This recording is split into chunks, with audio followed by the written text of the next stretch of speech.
عشان تعطي جمالية الحلاقة. السلام عليكم ورحمة الله، كيفكم؟ اليوم الفيديو عن تحليق الزالف والرقبة. اللي حابب يتعلم حلاقة يحط لي متابعة ويحط لي لايك ويتابع الفيديو للأخير. راح نفرجيكم كيف ندرج الزالف والرقبة بخطوات بسيطة. أول شي بنجيب ماكينة الزيرو، بناخد الطبقة يلي بدنا إياها نحنا بهالطريقة هاي.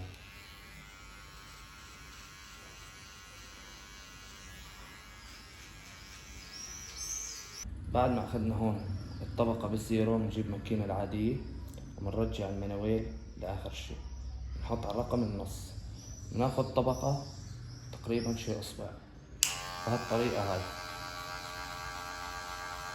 شايفين شلون؟ بنقدم المنويل لفوق عشان يصير زيرو، وبراس الماكينة من هون نخفي الخط بهالطريقة هاي. بداية الفيديو شو اشتغلت؟ هون بالزيرو، بعدين فتحت خط نص، بعدين كسرته بالزيرو الماكينة العادية. بعد ما نخلص من الخطوات هاي شو بنعمل؟ بنجيب المشط الواحد ونص نركبه بهالطريقة هاي، بناخد كمان الطبقة اللي بدنا اياها هيك بهالطريقة هاي، مو هيك، هيك.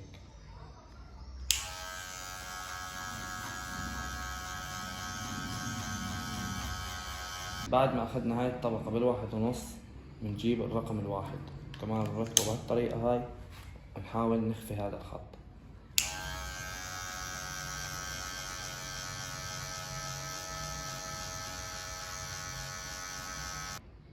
بعد ما اشتغلنا بالواحد بنجيب مشط المحير او الثلاث ارباع، بنركبه بهالطريقة هاي، ما بنرجع المنويل لاخر شي ولا لاول شي، على النص. بنحاول نخفي هذا الخط وندمجه مع بعض.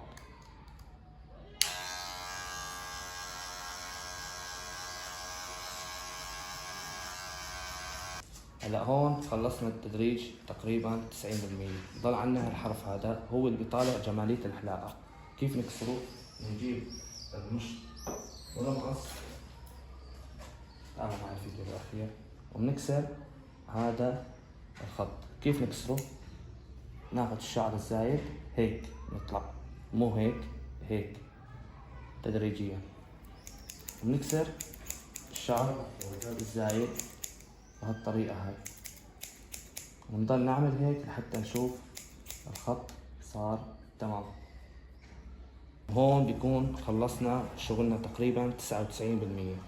ايمت بتطلع جمالية الحلاقة؟ بالتحديد تعطي الحلاقة حقها. فهلا عنا الرقبة، تابعوا معي الفيديو الأخير لأعلمكم كيف تدرجوا الرقبة بخطوات بسيطة. هلا دائما بالحلاقة قبل ما تبلش تحلق الزبون أو تدرج الشعر لازم تمشط الشعر كله تسويه مستوى بعضه بهالطريقة هاي مشان تعرف كيف تشتغل. المهم بعد ما مشطنا الشعر، أنا هلا بدي آخذ طبقة تقريبا إصبعتين بالماكينة الزيرو بهالطريقة هاي.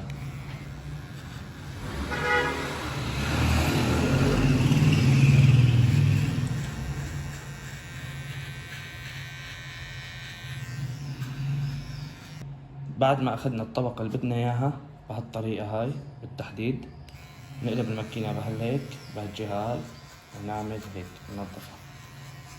بعد ما اخذنا الطبقة اللي بدنا اياها نحنا بالزيرو، هلا بنجيب الرقم الواحد ونص بنطلع اصبعتين.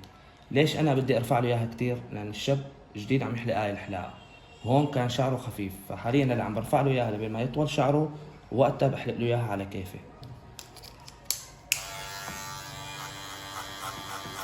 هون ركبنا المشط الواحد ونص، طلعنا بهالطريقة هاي. شايفين كيف؟ بدك تعرف شلون تطلع كمان، مو والله يلا المهم خفف الواحد ونص، لا، بدك تحسب حساب انه انا اكثر من هيك ما بقى اطلع، يعني بس طلعت تنزع الحلاقة كلها.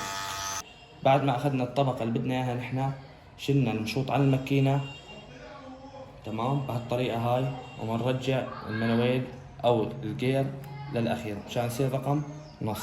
بناخد اصبع بس على موجب مشان ندمجه كلياته مع بعض. اكثر من اصبع ما فيني اخذ، تطلع عالي كتير. بحاول اخذ اصبع بس مشان اعرف وين حدي، يعني اذا رفعتها كتير راح فوت بمتاهات مالي فيها. بده يكون كمان حذر بهاي الطريقة.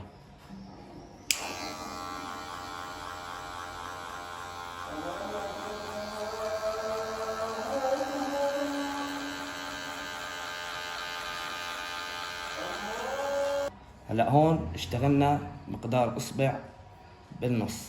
هلا كم خط صار عندي؟ صار عندي خط 2 3. كيف اكسر الخط الاساسي؟ هون اخذت اصبع بالنص مثل ما قلت لكم. هلا بقدم المانويل او الجير لفوق لاخر شيء مشان يصير زيرو، وبكسر براس الماكينة او بزاوية الماكينة.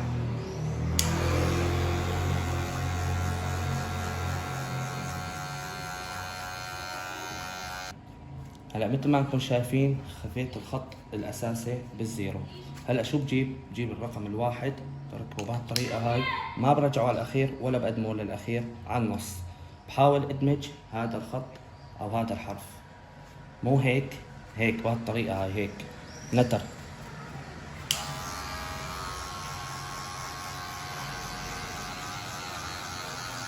هلا شفت اشتغلت الواحد وربع ما انكسر معي الحرف. شو بعمل؟ برفع الجير لفوق مشان يصير رقم واحد. بحاول اخفي كمان، مو هيك، هيك. خلي ايدي خفيفة كتير مشان ادمج الخط بمكانه بهالطريقة هاي.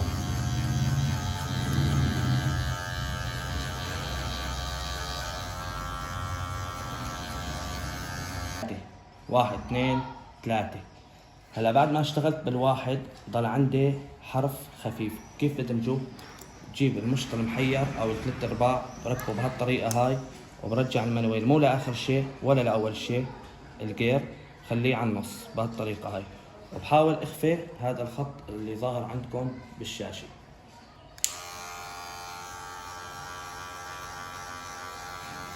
بهالطريقة هاي.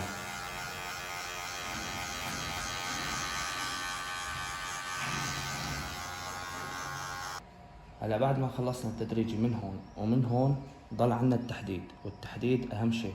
هو بجيب منظر الحلاقة، يعني لازم تعرف كيف تحدد وتطالعها مرسومة رسم. اول شيء بتسحب الاذن بهالطريقة هاي، وتجيب ماكينة الزيرو وبتحدد بهالطريقة هاي، بحيث انه ما تفوت بالشعر وتطالعها مرسومة رسم.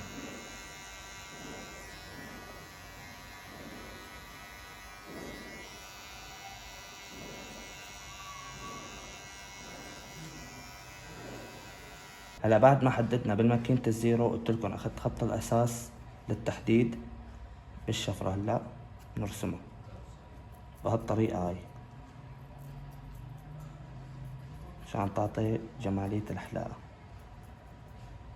اول شي بحددها من ورا راس الزبون، بعدين بيجي على جنب، بسحب الاذن بهالطريقة هاي،